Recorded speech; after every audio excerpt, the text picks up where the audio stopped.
जय हिंद फ्रेंड, हिंदी और प्राइड में आप सभी का स्वागत है। फ्रेंड्स, यहाँ पे देखिए यूनिट 6 हिंदी उपन्यास विधा से रिलेटेड यूनिट में हम तमस उपन्यास पर चर्चा कर रहे हैं। और जो भी विद्यार्थी आएंगे बाद में लेक्चर को लेंगे, तो लाइव क्लास हमारा इवनिंग में वही 6 बजे के लगभग चलता था। तो अभी कुछ दिन आपका इवनिंग में क्लास नहीं हो पाएगा, घर पे आए हुए हैं। और हमने ट्राई भी किया था बट वो बहुत अच्छे से कनेक्ट नहीं हो पा रहा है।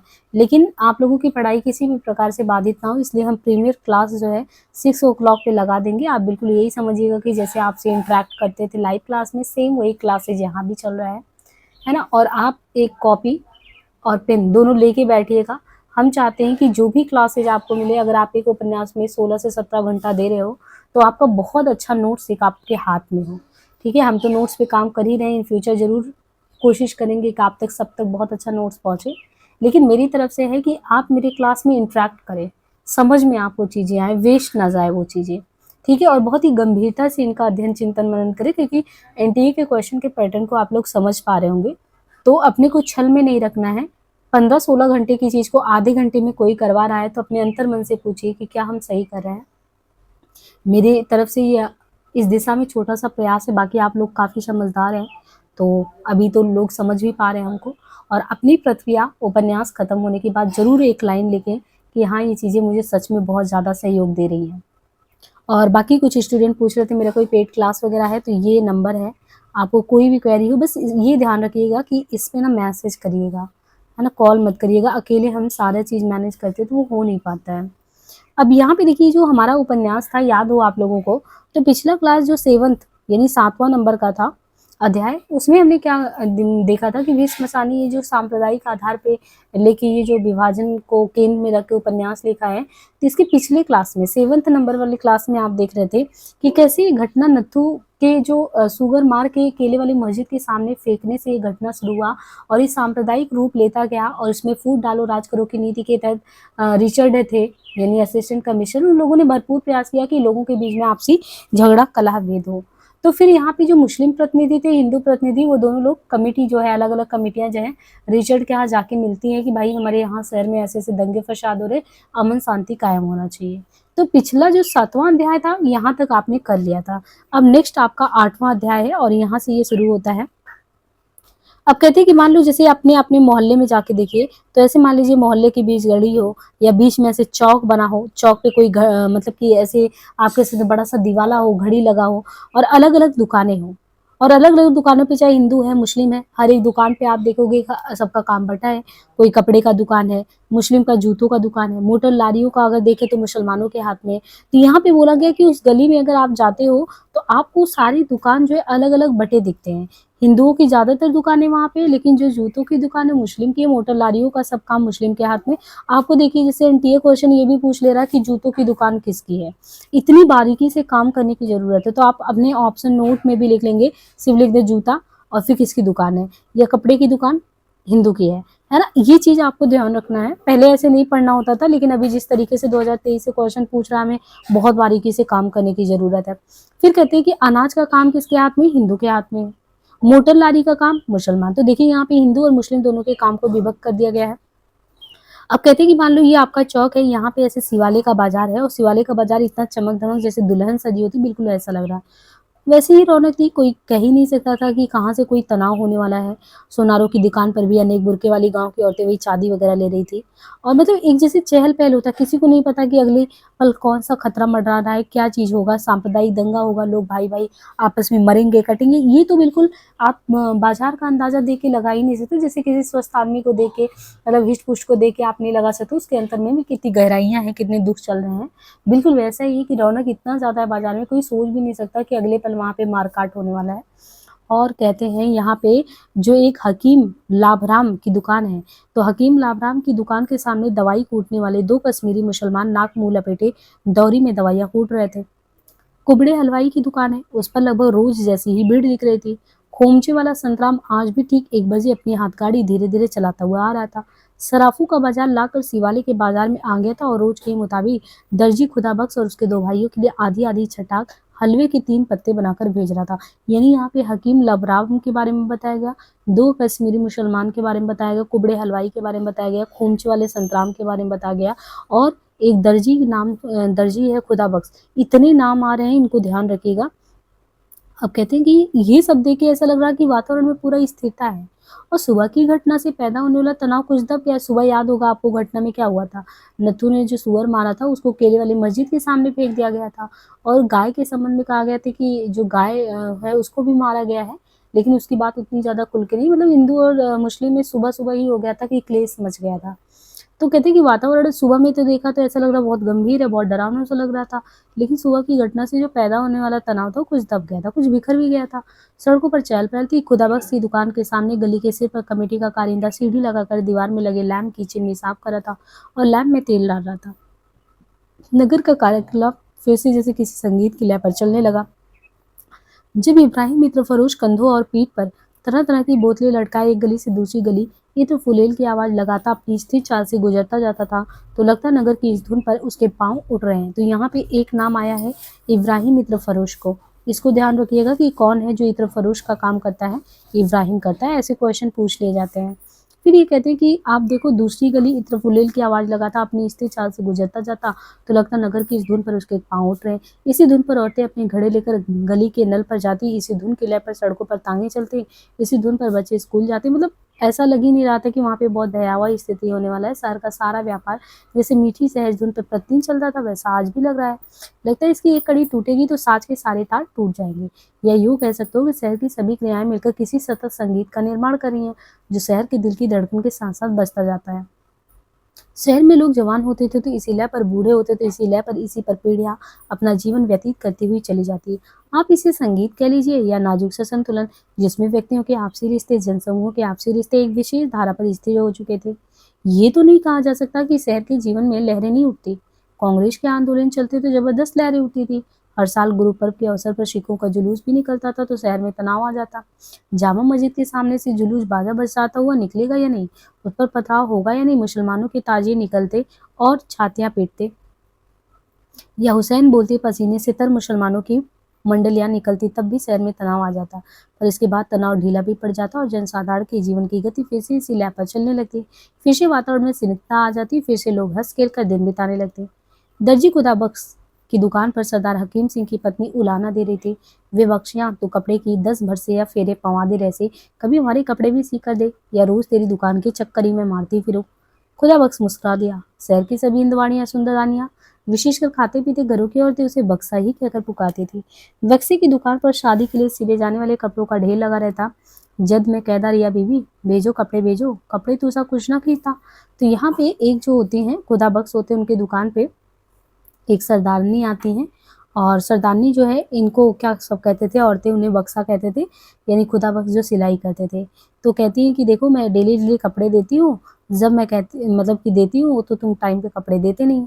तो खुदाबख्श कहते हैं कि जब मैं कहता था बीवी लाओ कपड़े दे दो, लाओ कपड़े, अपने कोई परवाह नहीं की, सारा जाड़ा यूं ही बीत गया, अब वक्त तो लगेगा ही कपड़े दियो। मेरे 16 हाथ तो है नहीं कि मैं ऐसे ही फटाफट कपड़े वाला काम कर दूँ। तो उन्होंने कहा क्यों, जाड़ा कैसे बीत गया? क्यों भला, शिवराम के बेटे के ब्याह के 15 दिन बाद आपने बेटी की सगाई की थी या नहीं? तब कौन सा महीना चल रहा था?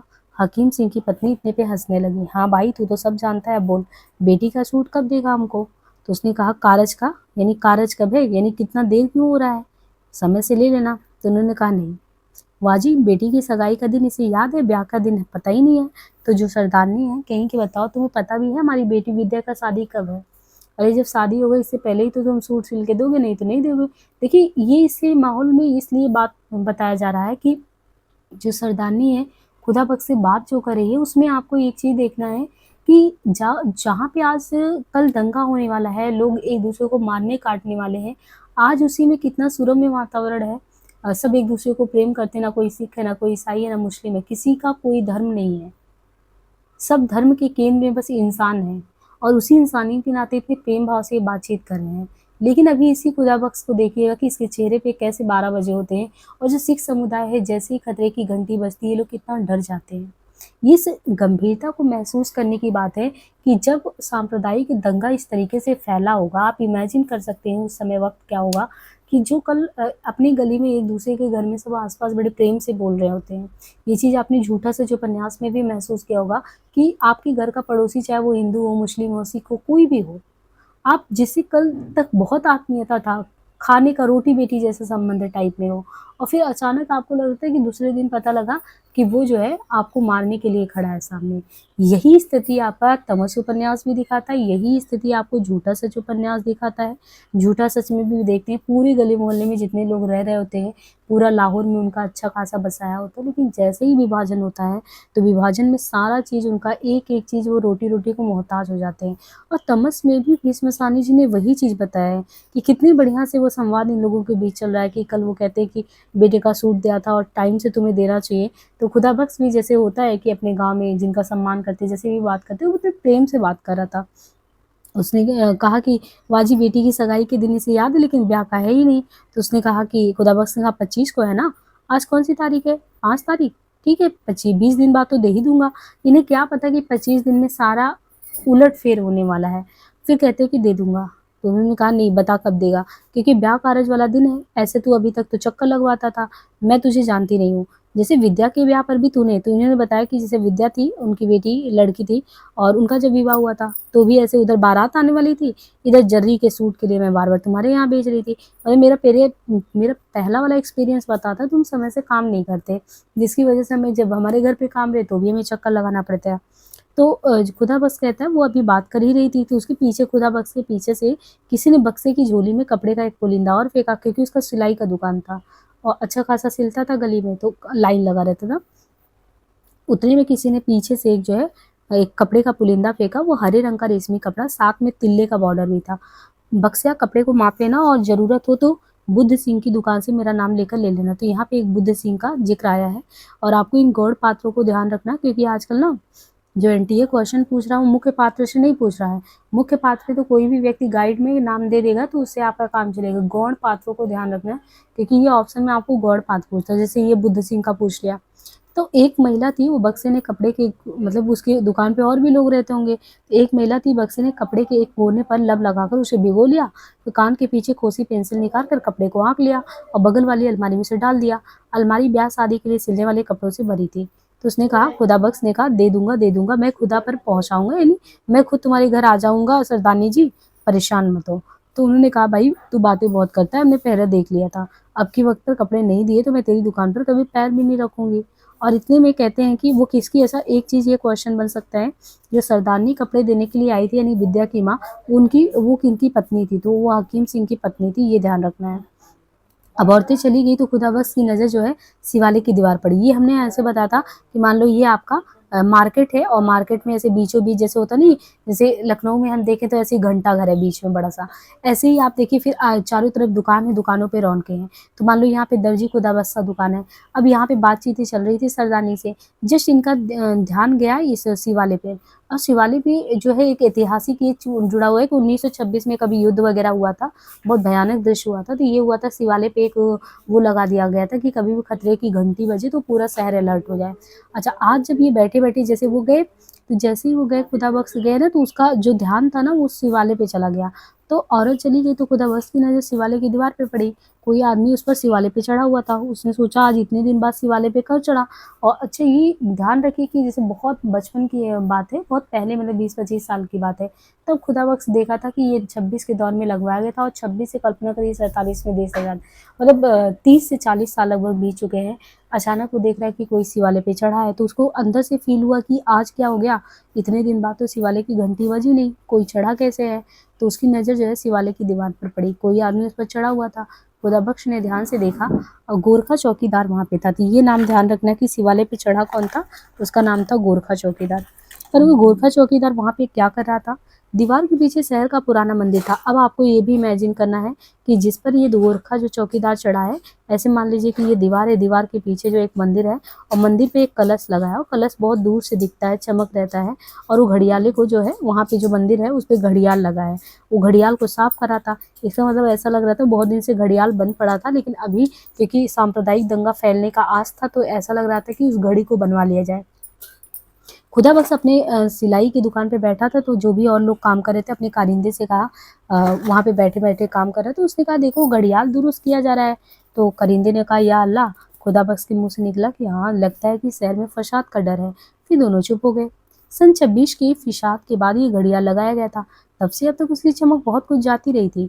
धूप और बारिश के कारण उसके आसपास की दीवार पर से भी पलस्तर उखड़ गए थे। पहले फिशादों के समय खुदाबख्श 20-22 वर्ष का युवक था। अब देखिए, जब पहली बार 1926 की बात बता रहे हैं ना, तब तो ये खुदाबख्श 20-22 वर्ष का युवक था। तब उसे कहते हैं कि डंड पेलने और कसरत करने का शौक था। यानी उस समय तो मतलब कि नवयुवक ही था बिल्कुल। उन्हीं दिनों वो अपने बाप के यहाँ दर्जी पे, मतलब वो बता रहे हैं कि 20-22 साल पहले खुदाबख्श जो था, मतलब जब नवयुवक था, अपने पिता के दर्जी की दुकान पे बैठता था। उन्हीं दिनों उसने देखा था कि यहाँ पे घड़ियाल लगाया गया था। अब खुदाबख्श अधेड़ उम्र का हो चुका है और शहर में मिलने ही कोई ऐसा ब्याह होता होगा जिसके कपड़े सिलने के लिए उसके पास नहीं आता हो। मतलब बहुत ही नामी गिरामी जो है व्यक्ति है, कौन? खुदाबख्श, कपड़े सिलने के मामले में। और वो लगातार देखता ही आ रहा है सब कुछ। दीवार पर चढ़ा हुआ गोरखा रामबली जो था, उसका भी पुराना नाता है, क्योंकि ये जो चौकीदार बैठा है वहाँ पे, वो बहुत पुराना चौकीदार है, जिसके हाथों घड़ियाल लगाया गया थे। नहीं, 26 के दौर में लगाया गया था। आज लगभग 47-48 की बात लगभग चल रही है, तब भी वो लगाया गया था। और पिछले फिशादों के बाद अपनी मुस्तैदी, सेवा भाव और ईमानदारी के कारण वो अपने काम पर बना रहा था। 10 बरस के अरसे में उसका शरीर गदरा गया था, चेहरे पर लकीरें पड़ गई थी, कनपटियों के बाल सफेद हो गए थे, पर शिवाला की चौकीदारी अभी वो पहले की तरह मुस्तैदी से करता था। घड़ियाल की हल्की सी टुनटुन सुनाई दी। खुदाबख्श की नजर फिर दीवार पर गई। गोरखा घड़ियाल के साथ नई रस्सी बांध रहा था। घड़ियाल इसी कारण हिल गया था और टुनटुन की आवाज आई थी। गोरखे ने गरारियों में तेल लगा दिया था और घड़ियाल चमचमा रहा था। इस घड़ियाल की आवाज सुनकर रूह कांप जाती थी। मतलब इतना डरावना होता था, क्योंकि वो खतरे के लिए लगाया ही गया था। खुदाबख्श ने कहा, पहले फसाद में जब बजा था तो मंडी में आग लगी थी और शोले आधे आसमान उसको ढके हुए थे। दीवार पर गोरखा अभी भी घड़ियाल साफ किए जा रहा था, मानो कोई त्योहार या पर्व आने वाला हो। और घड़ियाल इस तरह चमकने लगा था जैसे पीतल का मांजा हुआ बर्तन चमकता है। साथ में नई मोटी रस्सी झूलने लगी थी। खुदाबख्श की नजर घड़ियाल पर से हटकर साथ वाली सुनार की दुकान पर गई, जहां अधेड़ उम्र का एक आदमी और उसकी पत्नी, जो किसी गांव से आए जाने पड़ते थे, अपनी बेटी से कांटों की जोड़ी लेने का आग्रह कर रहे थे।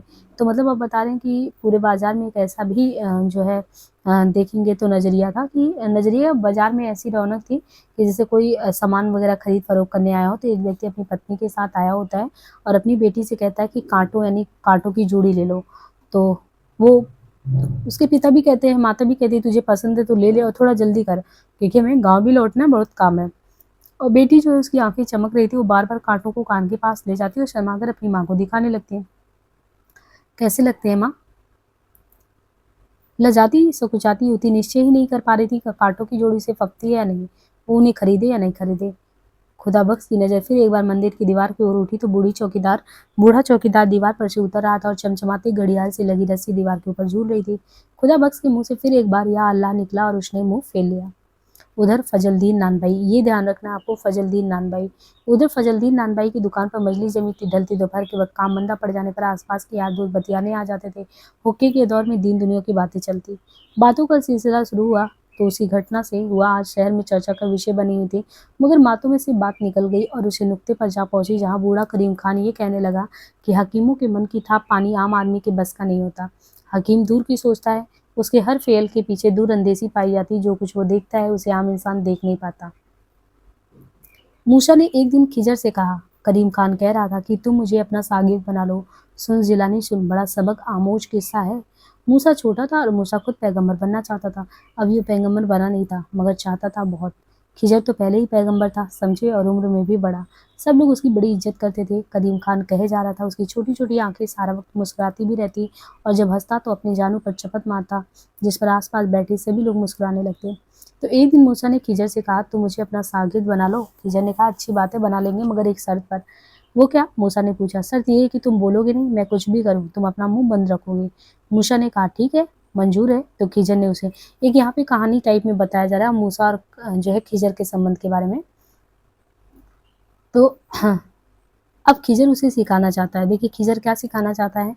वो कहता है कि देखता तो खुदाबंद ताला है, हम इंसान तो कुछ भी नहीं देख सकते हैं। तो खिजर क्या बोलता है मूसा से, देखो हम इंसान तो कुछ भी नहीं है, वो जो देखने वाला है वो खुदाबंद है, वो ताला है। हम इंसान तो कुछ देख भी नहीं सकते। हम तो अपने दिमाग घिस घिसाकर सबब और बायस खोजते रहते, मगर हमारे हाथ तो कुछ भी नहीं लगता, क्योंकि देखता तो खुदाबंद करीम है। तो खुदाबंद कौन है? करीम। तो खिजर ने कहा कि तुम बोलोगे नहीं, मैं कुछ भी करूँ, कुछ भी बोलूँ, तुम अपना मुंह बंद रखोगे। हुक्का करीम खान ने आगे सरकारी दिया उनके सामने। अब उस पर जिलानी फूके मांग रहा था। ढलती दोपहर में बिजली दुकान के सामने छिड़काव कर गया था और मिट्टी की सोधी सोधी गंध हवा में फैल रही थी। सड़क पर आम दरख्त कम हो गई थी। कुछ लोग जामा मस्जिद में दिन की नमाज पढ़ने जाते, एक एक करके सामने से गुजरते नजर आते। तो क्या हुआ? दूसरे रोज खिजर एक गांव से दूसरे गांव की तरफ जाने लगा। मूसा भी पीछे पीछे था। बाद में मूसा बहुत बड़ा पैगंबर बना। देखिए, बाद में ये मूसा क्या हुआ, बहुत बड़ा पैगंबर बना। पर उस वक्त वो खिजर का चेला था। सुन जिलानी, कान खोल के सुन, बड़ा सबक आमोज की शाह है। तो दोनों चल पड़े। अब रास्ते में नदी पड़ती थी और किनारे पर एक किश्ती बंधी थी जिसमें लोग नदी पार करते थे। अब क्या हुआ कि दोनों नीचे उतरे और किश्ती में बैठ गए और पत्तन वाला उन्हें पार ले जाने लगा। तो थोड़ी देर में मूसा ने क्या देखा कि खिजर किश्ती के तले में छेद कर रहा है। खिजर और किश्ती बिल्कुल नई थी, जैसे आज ही बनकर आई हो, और खिजर उसके पेंदे में छेद किए जा रहा है। एक छेद कर चुकने के बाद उसने जो है एक और छेद कर दिया, फिर एक और कर दिया। मूसा चिल्लाया, वल्लाह आप क्या कर रहे हो? जो किश्ती है वो डूब जाएगी और हम दोनों भी। खिजर ने उंगली अपने होठों पर रखकर उसे चुप रहने का इशारा किया, पर मूसा परेशान उठा क्योंकि नाव में पानी भरने लगा था और वो डर रहा था कि नाव अब डूबी कि अब डूबी। पर वो चुप हो गया। खिजर को जबान दे ही चुका था। थोड़ी देर बाद खिजर ने एक एक करके छेद बंद कर दिए, लेकिन तब तक नाव का ताला बहुत कुछ खराब हो चुका था। अब दोनों पार हुए तो अल्लाह रहम करे, दोनों जा ही रहे थे जब एक जगह एक छोटा सा लड़का जमीन पर बैठा खेल रहा था और बच्चे के पास से गुजरे तो खिजर ने आओ न देखा न ताव, बच्चे को उठाकर उसकी गर्दन मरोड़ दी। ये क्या था? मूसा चिल्लाया, मासूम बच्चे को मार डाला तुम लोगों ने? फिर खिजर चुप हो गया। खिजर ने फिर उंगली होठों पर रख दी और मूसा को चुप रखने का हुक्म दिया। अलमुदुल्लाह, बोलो नहीं, अपने बेगुनाह बच्चे की गर्दन मरोड़ दी जाती है। न जान न पहचान, इस गांव में आपने पहले कभी कदम नहीं रखा, इस मासूम से भला आपकी क्या दावत थी? मूसा बहुत परेशान हुआ। अंदर से तो वो भी पैगंबर ही था ना, अभी उसे पैगंबरी मिली नहीं थी। करीम खान ने सिर हिलाकर कहा, अब खुदा रहम करे। दोनों आगे जाने लगी। गांव पार किया। अब जो गांव की हदबंदी पर पहुंचे तो वहां पर टूटी फूटी दीवार थी। मूसा तो एक छलांग में उसे पार कर गया, मगर पीछे मुड़कर देखा खिजर दीवार के पास खड़े हैं और आस पार गिरी टूटी ईंटों का ओट उठा उठा के दीवार पर रख रहे हैं। वहां पे दीवार की चुनाई कर रहे हैं। मूसा लौट आया। बुजुर्ग आरम, उस बच्चे को तो आपने मौत के घाट उतार दिया, जिसने जिंदगी के 2 दिन भी नहीं देखे, और इस दीवार को जो वर्षों से टूटी पड़ी है आप इसे खड़ा कर रहे हो। भाई ये माजरा क्या है? हमको तो समझ ही नहीं आया है। आपकी बातें मेरी समझ में नहीं आती। खिजर ने फिर उंगली उठाकर उसे चुप रहने का इशारा किया। मूसा फिर चुप हो गया। वे फिर आगे बढ़े, चलते गए और चलते गए। एक बाग में पहुंचे जहां चश्मा बह रहा था और ऊपर छायादार पेड़ था। दोनों ने मुंह हाथ धोया और पेड़ के नीचे बैठ गए। अब खिजर बोला, सुन बरखुरदार, वो जहाँ मैंने किश्ती में छेद किया था और तू बिगड़ने लगा था, दरअसल उस गांव का हकीम बड़ा जालिम है। वो अपनी ऐश व इशरत के लिए गरीब लोगों की किश्तियाँ छीन लेता है।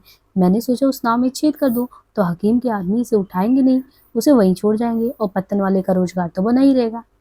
बस क्या था, मूसा चुपचाप सुनता रहा। पर एक बात बताओ, आपने उस बेगुनाह बच्चे को क्यों मार दिया? सुनो सुनो, अभी बताता हूँ। वो बच्चा ना हराम का बच्चा था, हलाल का बच्चा नहीं था। जिस आदमी का वो औलाद है वो बड़ा जालिम है, जालिम और नापाक भी। मैंने उसे बच्चे को इसलिए कत्ल कर दिया कि वो भी बड़ा होकर जालिम बनता और बेगुनाह लोगों पर जुल्म करता। अब कहो मैंने अच्छा किया या बुरा? बस इतना सुन के मूसा तो सोच में पड़ गया। उसका सिर झुक गया। मगर आपने उस टूटी फूटी दीवार की मरम्मत क्यों की, ये तो मुझे समझ में नहीं आया। इससे किसी का क्या फायदा होता? वो भी सुनो, खिजर बोला। ये जिस टूटी फूटी दीवार की मैंने मरम्मत की है उसके नीचे पता है खजाना गड़ा है, खजाना, बहुत बड़ा खजाना। मगर गांव वालों को इसकी कुछ भी खबर नहीं है और गांव वाले तो बहुत गरीब हैं और बहुत ज़रूरतमंद। मैं उनकी मदद करना चाहता हूँ। मैंने दीवार को पक्का कर दिया। जब ये लोग अपने हल चलाते हुए यहाँ तक पहुँचेंगे तो ये दीवार उनके रास्ते में रुकावट साबित होगी और एक दिन उसे तोड़ देंगे और एक एक ईंट उठाकर खेतों के बाहर फेंकेंगे और उन्हें नीचे से गड़ा हुआ खजाना मिल जाएगा और वे मालामाल हो जाएंगे। इनके तन पर कपड़ा होगा और घर में रोटी होगी। अब बता, मैंने क्या बुरा किया? करीम खान ने किस्सा कह चुकने के बाद सिर हिलाते हुए एक एक साथी की ओर देखा, फिर बोला, तो कहने का मतलब ये है कि जो बात हकीम देख सकता वो आम लोग भी, तुम और हम नहीं देख सकते। अंग्रेज हकीम की आंख चारों तरफ देखती है, वरना क्या ये मुमकिन है कि मुट्ठी भर फिरंगी 7 समंदर पार से आकर इतने बड़े मुल्क पर हुकूमत करें? अंग्रेज बहुत दानिशमंद है, दूरअंदेश भी है। बेशक, आसपास बैठे लोगों ने सिर हिलाया। इसी दुकान में एक और नत्थी भी बैठा था, कहवे की प्याली सामने रखे, हाथ में लंबा सा रस का टुकड़ा उठाए वो डुबो डुबो कर खा रहा था और ध्यान से करीम खान की बातें सुन रहा था। जब से उसे सुअर के दड़बे से निकला था वो कभी शहर के एक हिस्से में तो कभी दूसरे हिस्से में चक्कर काट रहा था। जहाँ बैठता लोग सुअर की चर्चा करते सुनाई देते। राह जाते लोगों की बात सुनते हुए उसके कान खड़े हो जाते। किसी किसी वक्त उसे लगता जैसे लोग किसी दूसरे ही सूअर की बात कर रहे थे। वो उस सूअर की बात नहीं कर रहे हैं जिसे उन्होंने ज़िबा किया था, पर किसी किसी वक्त लोगों की बातें सुनते उसका दिल बैठ जाता। यहाँ इस नान माई की दुकान पर भी बात अगर झगड़ा फसाद नहीं होता, ये बड़ी मामूली सी घटना थी। सरकार की आंखें सब कुछ देखती है तो कोई अनहोनी बात नहीं होगी। नत्थू ने फिर एक बार अपनी जेब छोकर देखी। नोट चरमराया। उसे तसल्ली हुई, भला हो मुराद अली का जो पहले ही सारी की सारी रकम दे गया, वरना अगर अठन्नी हाथ पर रखकर बाकी रकम बाद में देने को कह जाता तो नत्थू चमार उसका कर ही क्या पाता। मुराद अली जबान का पक्का निकला तो नत्थू को भी अपनी जबान का पक्का होना चाहिए ना, पर वो उस दड़बे में से भाग आया था जबकि उसे मुराद अली से कसम खाकर कहा था कि वहां पर उसका इंतजार करेगा। उस कोठरी में उसका दम घुटने लगा था, पर शहर में पहुंचने की देर थी तो इसका खून ठंडा पड़ गया। जगह जगह सूअर की चर्चा हो रही थी। वो अंदर ही अंदर बड़ा परेशान था। तरह तरह के विचार उसके मन में घूम रहे थे। जितनी अधिक घबराहट बढ़ती जाती उतना ही अधिक उसके विचारों में बिखराव भी आता। बात करे तो किसी और पूछे तो क्या, उसके साथ बहुत बड़ा धोखा हुआ ही था। मुराद अली ने सालुत्री को नाम लेकर सूअर मरवा लिया होगा और मस्जिद के सामने फेंक दिया होगा, पर क्या मालूम ये कोई दूसरा सूअर रहा हो। उसने मस्जिद वाले सूअर को देखा तो वो नहीं था।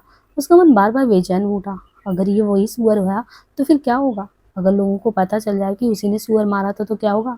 इसी बेचैनी में कभी उसका मन करता कि भागकर घर चला जाए और अंदर से सांकल चढ़ाकर पड़ा रहे। कभी इसका मन ये भी करता कि गलियों में घूमता भटकता रहे, और कभी कुछ कभी कुछ। मैं घर नहीं जाऊंगा, रात होते ही मोती और रंडी के पास जाऊंगा। तो ये कहता है कि मतलब नत्थू जो है अंतर मन में उसके यही चल रहा था कि अपनी पत्नी से तो ये बात बता नहीं सकता कि मैंने 5 रुपए के लिए एक सूअर को मार दिया, और ये भी नहीं पता कि उस सूअर को मारने के बाद जो सांप्रदायिक दंगा फैला था वो अंदर से वैसे ही टूटा हुआ था कि क्या बताऊंगा। उसने कहा अपनी पत्नी से तो झूठ बोल नहीं पाऊंगा, और मेरा अंतर्मन जो है इस चीज़ को मान नहीं रहा कि मैंने कितना गलत काम किया है। तो वो सुबह से लेके आप देख रहे थे जब से ये मारा था सूअर को, ये घर जाने को तैयार नहीं। बस वहीं पे घूम फिर कर रहा है, और सांप्रदायिक दंगा वैसे भी लग रहा है कि एक रूप ले रहा है शहर में। तो उसने कहा मैं अपने दिमाग को शांत करने के लिए यहाँ मोतिया करके आया हुआ वेश्या का जिक्र, तो वो 1 रुपया मांगेगी तो मैं 5 दूंगा, लेकिन रात भर तो मैं उसी के साथ गुजारूंगा।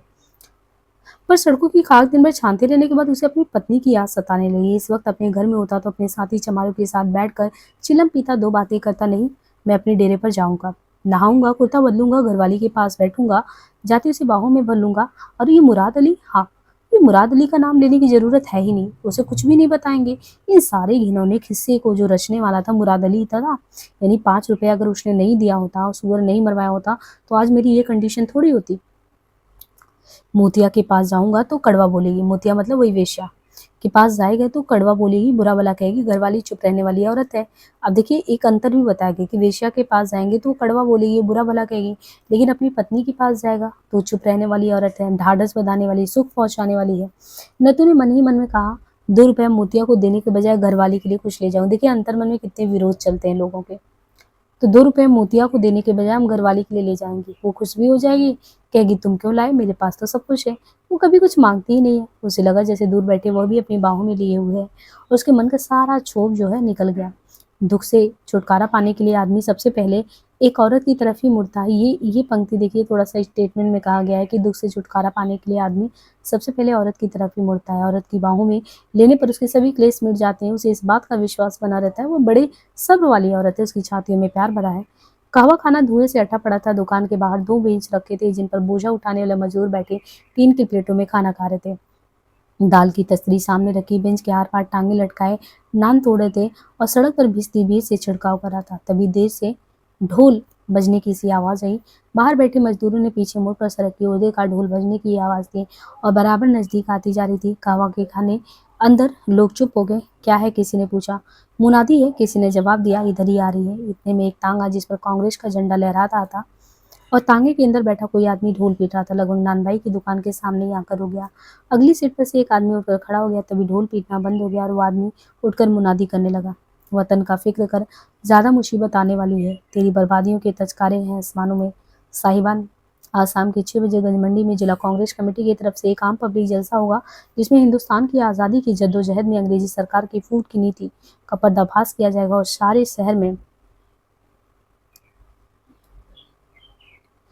शहर की आवाम से अपील की जाएगी कि वह अमन को बरकरार रखें, भारी तादाद में शामिल होकर जलसे की रौनक बढ़ाए।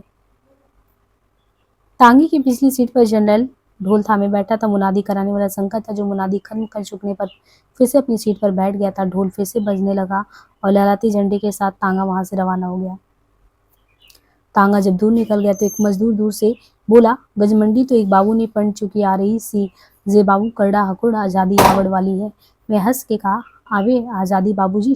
सानू की आशा उड़ के पंड चक्कड़ी ये पिछोड़ी कहकर मजदूर ठहाका मारकर हंस पड़ा और उसके लाल लाल मसूड़े चमक उठे। असा उड़वी पंड चक्कड़ी दे पिछो भी पिंड चक्कड़ी, और वह फिर हंसने लगा। बाबू ने कहा, आजादी आने वाली है। मैंने कहा, आए आजादी, पर हमें क्या, हमें पहले भी बोझ ढोते ही थे, आजादी के बाद भी बोझ ढोएंगे ही।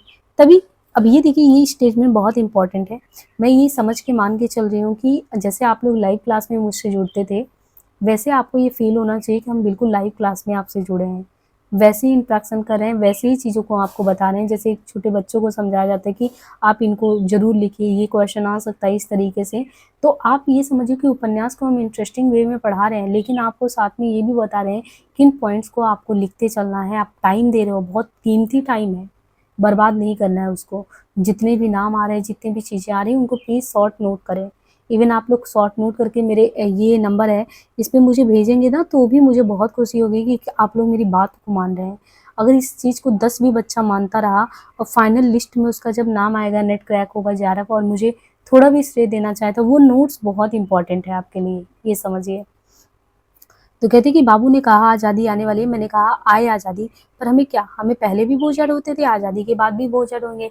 ये पंक्ति बहुत इंपॉर्टेंट इसलिए हो जाता है कि याद हो गोदान में हम पढ़ा रहे थे आप भोला को, और जो है जब गाय वाली बात चल रही थी भोला और होरी के बीच में, तो भोला ने नहीं कहा था कि हमें तो इन्हीं के नीचे रहना है, चाहे हम कुछ भी कर लें, हम जो है सो हैं, ऐसे ही कुछ करके पंक्ति था।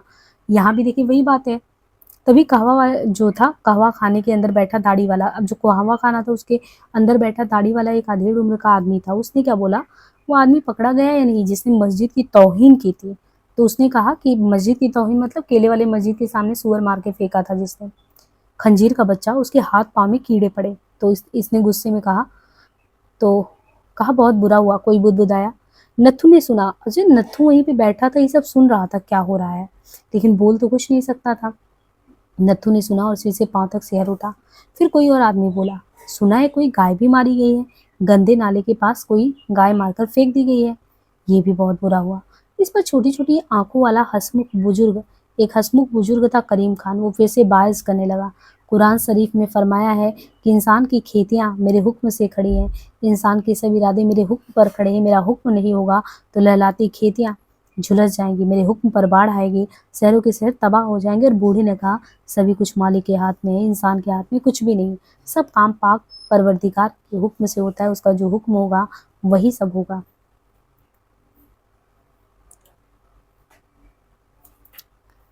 आसपास बैठे लोगों ने सिर हिलाए। हुक्के का दौर बराबर चलता रहा। बाहर एक मजदूर ऊंची हेक लगाकर खड़ा रहा, गाने लगा। गाना क्या गाया? ओए उड़ी उड़ी क्या तकड़े, माड़ी सुत्थड़ न चूड़िया, क्यों तुम झुक झुक कर मेरी सलवार के चुन्नटों को घूरे जा रहे हो। अब देखिए बहुत इंपॉर्टेंट है ना, इसको नोट डाउन कर लीजिएगा कि आसपास बैठे लोगों ने, जब वहां पे ये सब चीजें चल रही, हुक्का चल रहा था, तो एक मजदूर, कौन गाया था ये गाना? मजदूर। ओए उड़ी उड़ी क्या तकड़े, माड़े सुत्थड़ ने चूड़िया। ये वही मजदूर था, पता है, जिसने कुछ देर पहले खी करके बाबू के साथ हुए अपने वार्तालाप को दोहराया था। आपको पता चला ना, ऐसे भी क्वेश्चन पूछ सकते हैं, क्योंकि बीच बीच में बात चल रही थी तो मजदूर जो है उसमें वार्तालाप को दोहरा रहा था। उसके हंसोड़ बेपरवाह स्वभाव को देखकर नत्थू को रस हुआ। तभी सड़क पर फिर हरकत हुई। चलते चलते लोग खड़े हो जाने लगे और सबकी नजरें दाईं ओर घूम गई, जिस ओर जामा मस्जिद था। तो जामा मस्जिद का जिक्र आया है।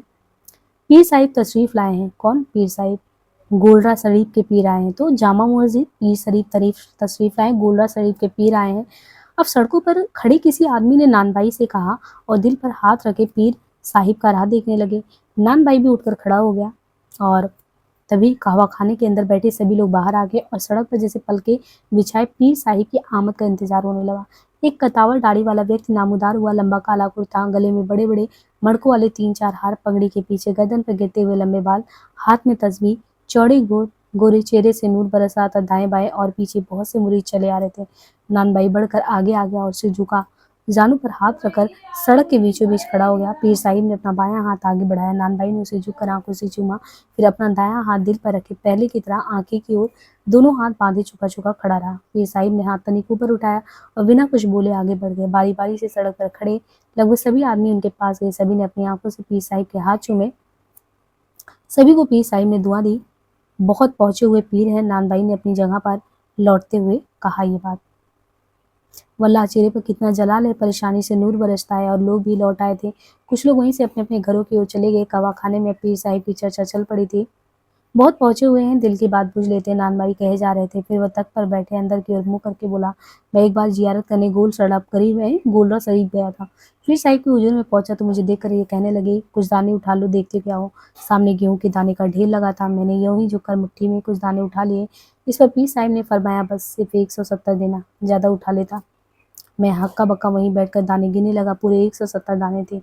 इस पर इस पर करीम खान बोला, इनके हाथ में बड़ी सफा है, मेरा पोता है, अब तो रोटा हो गया है, जब से छोटा बच्चा था तो उसे कनफोड़े हो गए। दोनों काल सोच कर किसी ने कहा, गोरा सड़ी के पास ले जाओ। पीर साहब ने इशारा किया, बच्चे को मेरे सामने लिटा दे। मैंने लिटा दिया। फिर उन्होंने पास रखा बड़ा सा छुरा उठाया और उसे एक बार बच्चे के दोनों गालों को छुआ दिया। फिर हाथ के पंजे पर अपने मुंह से अपनी लब ली और बच्चे के दोनों गालों पर लगा दी। बस इतना ही। मैं पीर साहिब की कदम पोसी करके बच्चे को उठाकर घर ले आया। घर पहुंचते पहुंचते सूजन उतर चुकी थी और बुखार जा चुका था। तो उनके एक मतलब कितना प्रभाव पड़ा था ये भी बताया गया।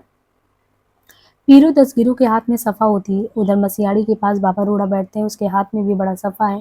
पीर साहिब काफिरों को हाथ नहीं लगाते, काफिरों से नफरत करते हैं। पहले पीर साहिब के पास हर कोई जा सकता था। अगर कोई काफिर इलाज के लिए आए तो छड़ी की नोक उसकी नब्ज पर रखते थे और छड़ी का दूसरा सिरा कान पर लगाते थे और नब्ज सुन लेते थे। अब वो किसी काफिर को नज़दीक नहीं आने देते।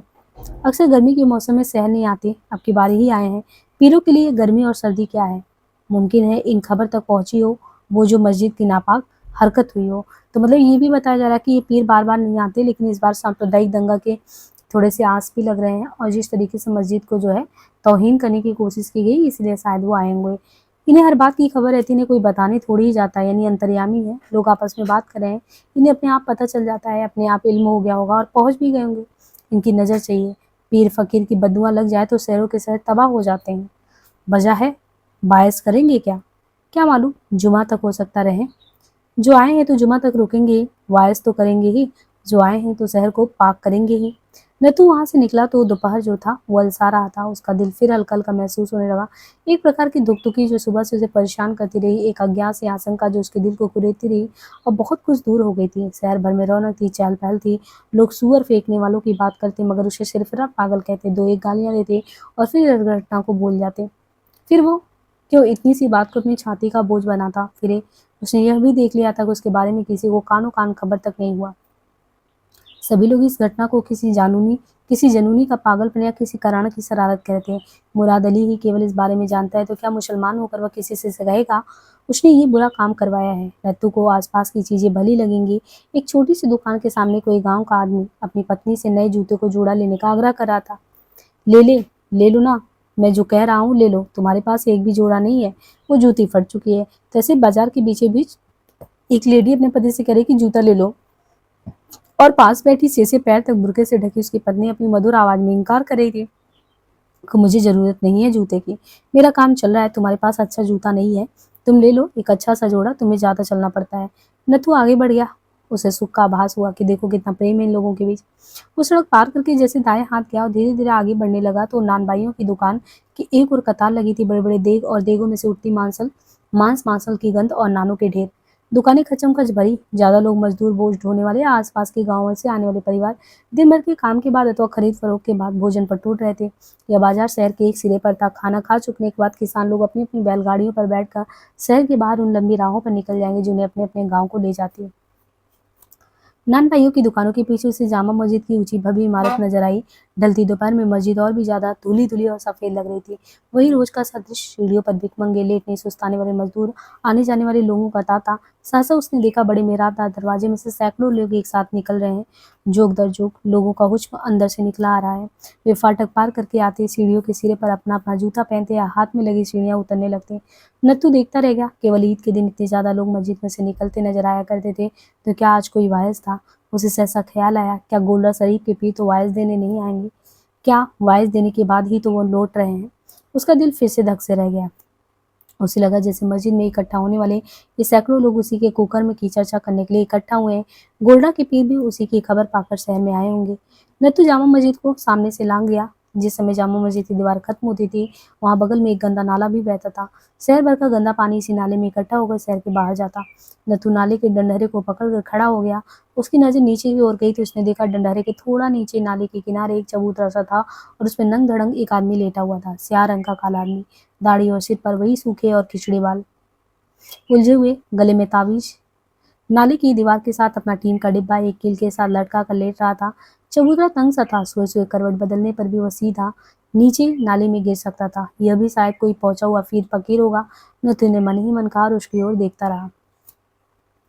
सहसा फकीर उठ बैठा और आंखें फाड़ फाड़ कर नत्थू की ओर देखने लगा और देखते ही देखते दाएं बाएं जोर जोर से सिर हिलाने लगा, वैसे ही जैसे जानूनी लोग सिर हिलाते हैं। नत्थू ने मुंह फेर लिया और बाजार की ओर देखने लगा। थोड़ी देर बाद जब उसने फिर मुड़कर देखा तो उसने सिर हिलाना छोड़ दिया था और फटी फटी आंखों से नत्थू की ओर देखते हुए अपनी तर्जनी से उसे अपनी ओर बुला रहा था। नत्थू सहम सा गया। वो डर गया कि ये फकीर कहीं उस पर कोई जादू टोना न कर दे या बद्दुआ न दे दे। उसने जेब में हाथ डाला और इकन्नी निकाल कर फकीर के सामने फेंक दी और वहां से चलने को हुआ। उसके देखते ही देखते फकीर ने इकन्नी उठा ली और नाले में फेंक दी और फिर उसकी ओर घूमते हुए तजनी हिला हिलाकर उसने अपनी ओर बुलाने की कोशिश की। नत्थू डर गया और कांप कर वहां से हट गया। बड़ा बाजार में बड़ी चहल पहल थी। नत्थू को शहर का ये इलाका सबसे ज्यादा आकर्षक लगता था। सोडा वाटर की दोनों दुकानों पर रंगारंग की असंख्य बोतलें चमक रही थी। नीचे उजले कपड़े पहने दुकानदार पालथी मारे नींबू पानी के गिलास भर भर कर ग्राहकों को दे रहे थे। सड़क की पटरी पर फूलों के गजरे बेचने वाले अभी से आ पहुंचे थे। सोडा वाटर की दुकानों की बगल में ही सीख कबाब वाले बैठे थे और नजदीक ही ठेका शराब वालों की दुकान थी। वहीं पर ही कसाई गली सड़क में खुलती थी जहां रंडियों बैठती थी यानी वेश्याएं बैठती थी। नत्थू सड़क के किनारे ठिठका खड़ा रहा। दुकानों के सामने सड़क पर बहुत से तांगे खड़े थे, चमचमाते साजे, घोड़ों के सिर पर नाचती कलंगिया, मेले का सा समा। किसी किसी वक्त कोई तांगा सड़क के ऐन बीचों बीच आकर रुक जाता। घोड़े का कसमसाता शरीर सांस तुड़ाने के लिए जैसे अंगड़ाइयां ले रहा हो और तांगे में कोई तुर्रे वाला रईस अपने दो एक साथियों के साथ बस बैठा हो। नतु चमार आश्वस्त होकर इधर उधर घूमने लगा। उसे लगा जैसे सभी लोग मस्त हैं और अपने लिए खुशियां बटोर रहे हैं। नतु चमार देर तक वहां टहलता रहा। फिर जब शाम हो गई और बाजार में रौनक भी ज्यादा हो गई तो लपक कर सीख कबाब वाले की दुकान पर गया। किसके दुकान पे गया था? सीख कबाब वाले। और वहां से उसने क्या किया, अठन्नी के कबाब लिए और सीधा देसी शराब के ठेके पर जाके पहुंच गया। बेंच पर बैठ गया और खुशी खुशी बैठकर खाने लगा और घूट घूट करके शराब भी पीने लगा। शाम की साय उतर आया और बड़ा बाजार की बत्तियां जल उठी। कौन सा बाजार है? बड़ा बाजार। छिड़काव से फिर एक बार सूंधी सूंधी मिट्टी की खुशबू आने लगी और फूलों के गजरों की खुशबू से मिलकर नत्थू के दिमाग पर अजीब सी मस्ती छाने लगी। ये नत्थू को मालूम ही नहीं था कि कब उसने फूलों का गजरा खरीद कर गले में डाल लिया। उसे यह भी मालूम नहीं था कि कब ये देसी शराब की दुकान पर से उठकर राजा बाजार का खुला इलाका लांग कर रनिये वाले गली में जा पहुंचेगा। तभी सहसा उसे सामने की ओर से मुराद अली आता नजर आया। घुटनों तक लंबा कोट, हाथ में पतली छड़ी, ठीक नाकटे शरीर वाला, काली काली मूंछों वाला मुराद अली। क्या ये सचमुच मुराद अली था या नत्थू ख्वाब देख रहा था? उसकी आंखों के सामने मुराद अली एक प्रेत की भांति मंडराता नजर आया, जो गली गली कूचा कूचा घूमता फिरता था, छड़ी झुलाता हुआ। क्या सचमुच मुराद अली नाम का कोई व्यक्ति भी है जिस शहर में रहता बसता या कोई प्रतिछाया ही एक गली से दूसरी गली घूमता हो और लोगों ने उसका नाम मुराद अली रख दिया हो? नहीं, मुराद अली थे। मंडी की ओर से गली के रास्ते चला रहा था। नत्थू शराब की हिलोर में नहीं होता तो किसी घर के चबूतरे की आड़ में छिप जाता, पर नत्थू के हौसले बड़े हुए थे। वो सीधा गली के बीचों बीच आ गया। उसने ज्यादा नहीं पी रखी थी। चमड़ा रंगने वाले चमार के लिए 2 कुल्हड़ शराब तो पानी के बराबर होता है। बहुत इंपॉर्टेंट ये पंक्ति है। चमड़ा रंगने वाले जो चमार है उनके पास 2 कुल्हड़ शराब पी लेना तो पानी के बराबर होता है। दिन भर अकेले घूमते रहने के बाद अब जाकर उसे कोई परिचित मिला था और सहसा नत्थू को गर्व का भास भी हुआ। हम जिस काम को हाथ में लेते हैं पूरा करके छोड़ते हैं। सलाम मुजूर। नत्थू ने आगे बढ़कर हंसते हुए कहा और तनकर खड़ा हो गया। मुराद अली, ये वही है ना जो नत्थू जी को देने के नत्थू चमार को दिया था?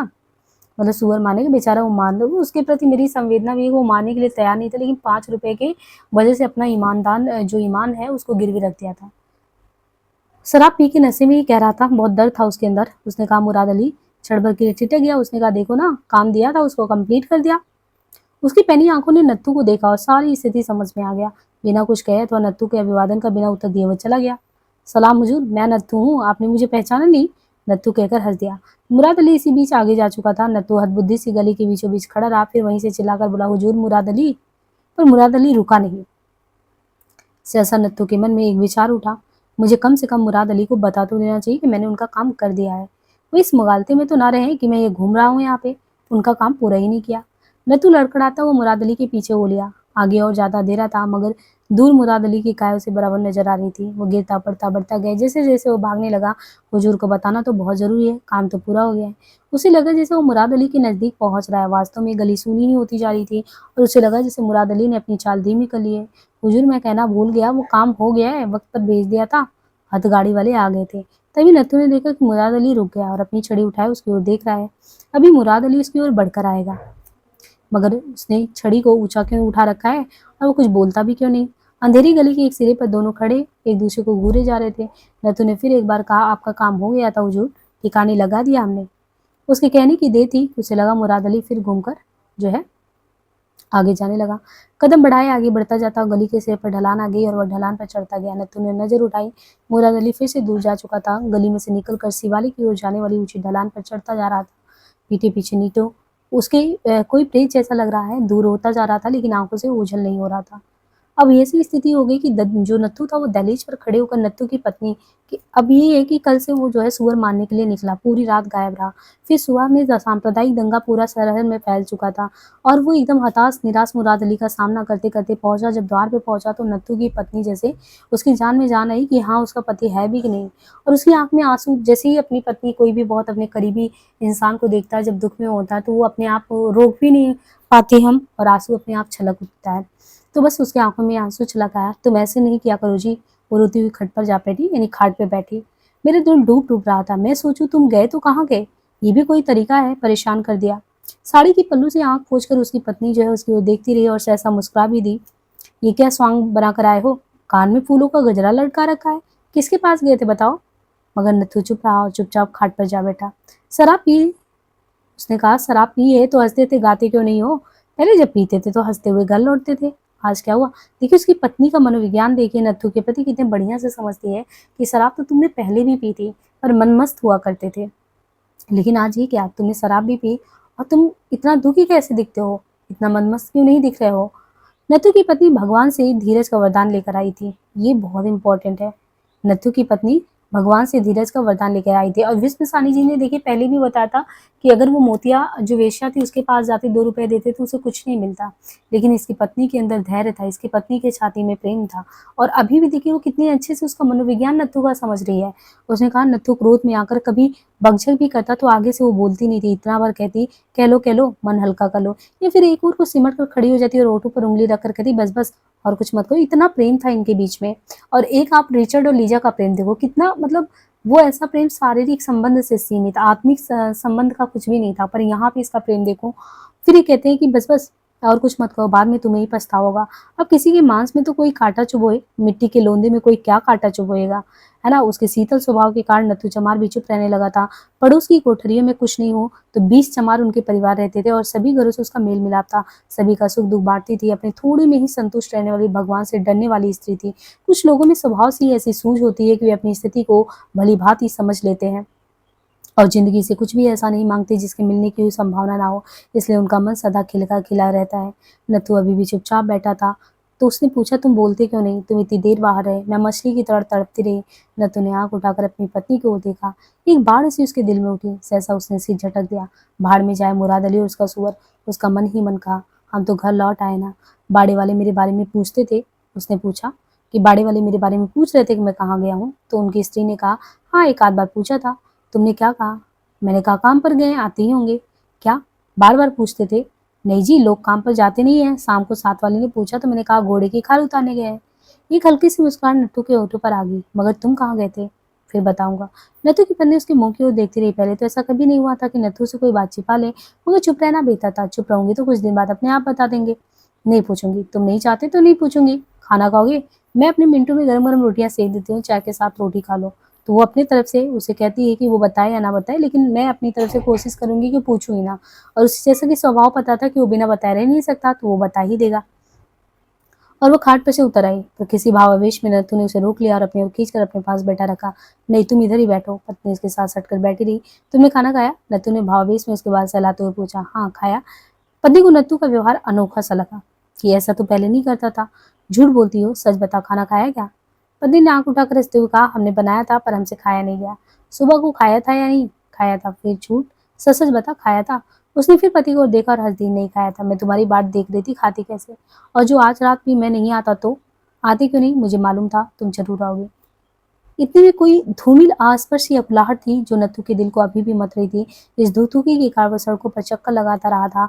इसी कारण उसने शराब पी थी। पत्नी के साथ बैठने पर भी अंदर अंदर कोई शंका उसके कलेजों को चाट रही थी। सहसा नत्थू को खटका सा और उसे लगा जैसे मुराद अली दरवाजे के बाहर खड़ा है और उसकी छड़ी की नोक दरवाजे पर है। उसका दिल धक सा रह गया। फिर उसने मन ही मन अपने को आश्वासन देते हुए कहा, मुराद अली ने मुझे पहचाना नहीं हुआ, वरना बात तो करता, चुपचाप ऐसे निकल क्यों जाता? उसने जरूरी यही समझा होगा कि कोई पियक्कड़ है जो नशे में धुत है, उसे परेशान करने आया। आखिर 5 रुपए का नोट वो मेरे हाथ में देकर गया था। मैं जानती थी तुम्हें कोई क्लेश है, तुम खुश नहीं हो, इसलिए मैं घबरा रही थी। नत्थू ने घूमकर पत्नी को देखा। वो एकटक उसकी ओर देखे जा रही थी। लोग कहते थे शहर में गड़बड़ का डर है, किसी ने सुअर मारकर किसी मस्जिद के आगे फेंक दिया है। इससे मैं भी घबरा गई थी। मैं कहूँ कोई गड़बड़ हो गई तो मैं तुम्हें कहाँ ढूंढने जाऊंगी? नट्टू ठिठक कर पत्नी के चेहरे को देखने लगा। कौन सा सुअर? कैसा सुअर? अरे भाई, सुअर कैसे होते हैं? उसकी पत्नी हंस दी। उसे भला लग रहा था कि ये क्या पूछ रहा है। नत्थू लौट आया। वो चाहती थी कि दोनों बैठे रहे और इसी तरह बतियाते रहे। उसने कहा, काला था या सफेद? नत्थू ने पूछा। उसके कान पत्नी की उत्तर की ओर लगे थे। अरे भाई, इसमें क्या फर्क होता है? तुमने देखा था? मैं सुअर देखने जाऊंगी क्या? मुझे क्या पड़ी है? अरे बाड़े में किसने देखा? तुम ही कैसी बात करते हो जी? बाड़े के लोग सुअर देखने जाएंगे? सुनी सुनाई बातें लोगों ने कह दी। रात गहराने लगी थी। आसपास की कोठरियों में से आवाज आना लगभग बंद हो चुका था। उसने पूछा, बाहर सो गए अंदर? पत्नी ने कनखियों से पति की ओर देखते हुए कहा, क्यों? तुम्हारा क्या भरोसा, बाहर सो रहे हो तो उठाकर अंदर ले आते हो। हमने सोचा पहले ही पूछ लें। जो तुम्हारी नीयत खराब हो तो पहले ही अंदर पड़े रहो। अंदर उसमें बहुत है और उमस बहुत ज्यादा है। और बैठी बैठी वो बाल खोलने लगी। तुम्हें कुछ नहीं बताया, खाना खाओगी या नहीं? चाय बना दूं? इतने गुमसुम क्यों हो? कल तुम सोए नहीं, यानी कल तुम आए ही नहीं। घर काटने को दौड़ता था। लेकिन यहाँ पे जो नत्थू था, नत्थू को तो डर था कि जहाँ पे वो रह रहा है उसके बारे में सारे लोगों को पता चल गया होगा कि मस्जिद के सामने जो सुअर मार के फेंका गया था, कहीं ऐसा तो नहीं इसने मारा। एक जो डर था उसके अंदर फिर से वो हावी होता चला जा रहा था। पत्नी को लापरवाही से बाल खोलते देख वेदना भरी उन्माद की लहर नत्थू के तन बदन में उठी और उसने पागलों की तरह अपनी पत्नी को बाहों में बल लिया। उसके गाल, उसके होठ, उसके बाल, उसकी आंखों को बार बार छूने लगा। वो भावावेग उत्तरोत्तर बढ़ता गया। उसका रोम अपनी पत्नी के गदराए उत्तेजित सांसों में खोने लगा। उसने कहा, मैं 3 बार रोई हूँ आज के दिन। बरामदे में खड़ी घंटों राह तुम्हारी देखती रही, फिर अंदर आकर रो देती थी। मुझे लगता था जैसे अब तुम लौट कर नहीं आने वाले। पत्नी के आलिंगनों में नत्थू खोता जा रहा था, दीन दुखियों को भूलता जा रहा था। उसके भूखे बेचैन ऊँट तृप्ति के लिए भटकते हुए कभी पत्नी के ओठों से जा सकते, कभी स्तनों से। हाँफता हुआ वो पत्नी के अंग अंग में त्राण और सुख और विस्मृति को खोज रहा था। तभी मैदान के पार कुत्ते जोरों से भूखने लगे और दूर कहीं से दवा दवा सा शोर कानों में पड़ने लगा। नत्थू को किसी बात का होश था नहीं। पर कुछ ही देर में नत्थू की पत्नी को नजर छत के नीचे दीवार पर पड़ गई। रोशनदान के सामने की दीवार पर हल्की सी रोशनी तिरक रही थी। लगा जैसे कोई लाला सा छाया, यानी लालमा सा छाया नाचने लगा हो। उसे लगा जैसे दीवार पर पड़ने वाली रोशनी भी कांप रही हो। दूर से दबा दबा सुनाई दिया एक शोर। ये क्या है जी? ये क्या हो रहा है? दीवार की ओर देखते हुए पत्नी बोली, वो देखो, दीवार है। ये कैसी रोशनी? लगता है जैसे आग की लपट हो। कहीं आग लगी है क्या? सुना तो यही शोर है। नतु ने सिर उठाकर देखा तो एक हल्की सी करा उसके मुंह में से निकली। कुत्ते और भी ज्यादा जोर से भूखने लगे थे और दूर का शोर बढ़ने लगा।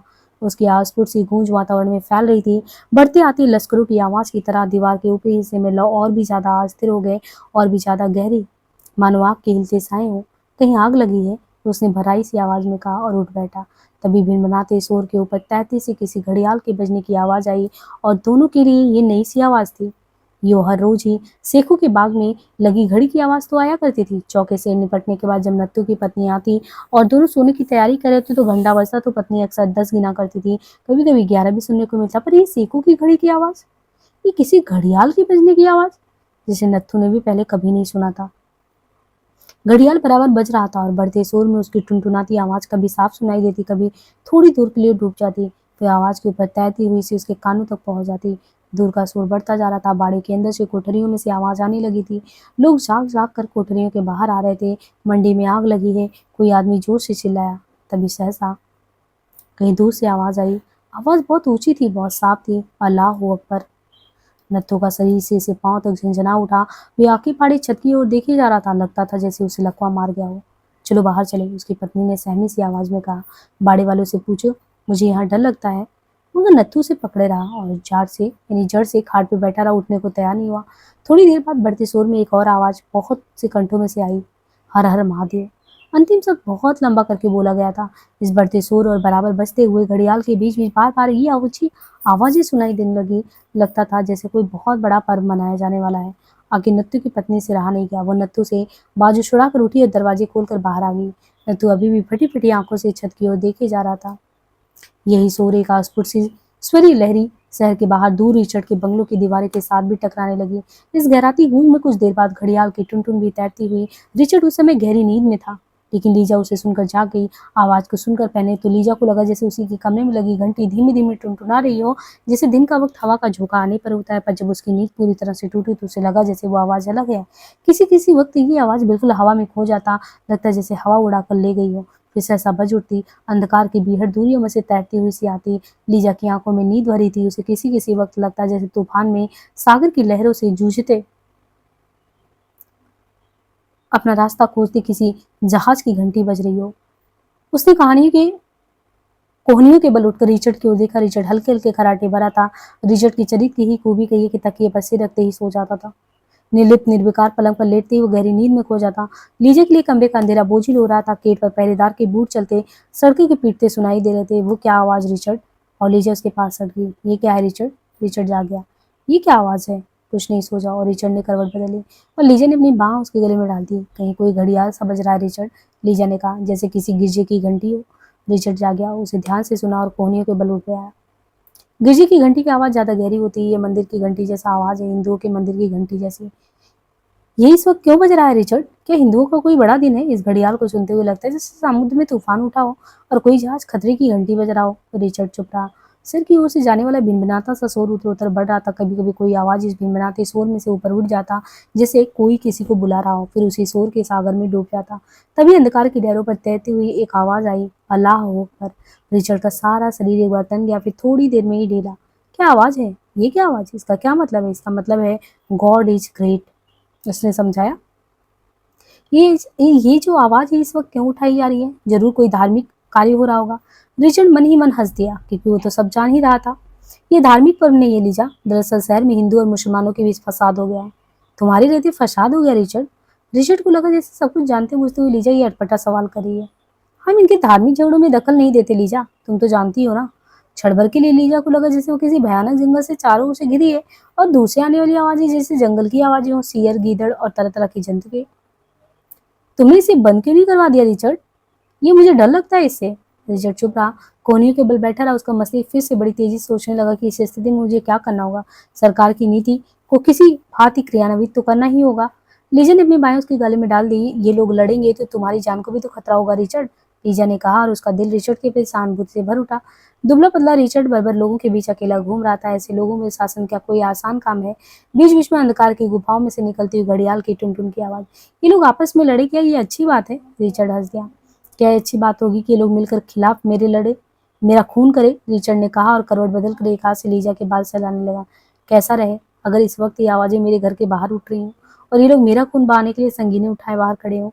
लीजा सिर से पांव तक कांप उठी। वह रिचर्ड के और पास आ गई और अंधेरे में उसके चेहरे की ओर देखती रही। उसे लगा जैसे मानवीय मूल्यों का कोई महत्व नहीं होता, वास्तव में महत्व केवल शासकीय मूल्यों का होता है। इतने में रिचर्ड फिर उठकर बैठ गया। शहर में गड़बड़ है लीजा, तुम सो जाओ, मुझे मालूम करना होगा।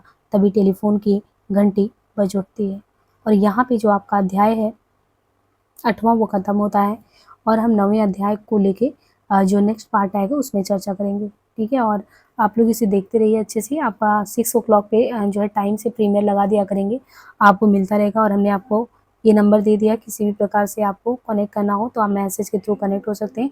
बाकी आप रेगुलर क्लास लेते रहें। यूजीसी नेट एग्जाम कभी भी हो सकता है और मेरी यही कोशिश है कि जल्द से जल्द आपका उपन्यास बहुत अच्छे तरीके से खत्म करा के 10वां यूनिट कराया जाए। तो आज के लिए इसको यहीं पे एंड करते हैं। बाकी 6 o'clock पे आपको नेक्स्ट क्लास मिल जाएगा। धन्यवाद।